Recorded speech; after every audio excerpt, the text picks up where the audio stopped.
11 June Lalmonirhat জেলাকে ভূমিহীন ও গৃহহীন মুক্ত ঘোষণা করবেন প্রধানমন্ত্রী।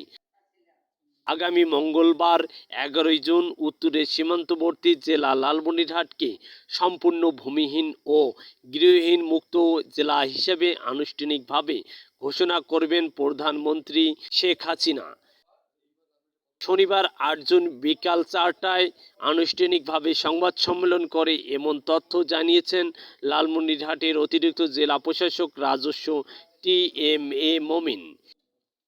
এ সংবাদ সম্মেলনে লালমনিরহাট সদর উপজেলা নির্বাহী অফিসার ভারপ্রাপ্ত A B M Ariful Haque, লালমনিরহাটের revenue deputy collector Tapashi Tabassum Urmi সহ লালমনিরহাটের কর্তব্যরত সাংবাদিকবৃন্দ উপস্থিত ছিলেন।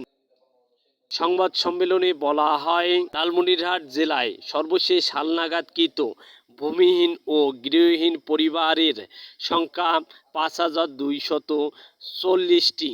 মাননীয় প্রধানমন্ত্রীর পক্ষে জেলা প্রশাসন লালমনিরহাট পঞ্চম পর্যায়ে দ্বিতীয় ধাপে ১,০০৬টি এবং জরাজীর্ণ ব্যারাকে প্রতিস্থাপনযোগ্য ৬১৭টি একক গৃহ, মোট ১,৬২৩টি গৃহহীন ও ভূমিহীন পরিবারকে গৃহ ও জমি হস্তান্তর করবেন।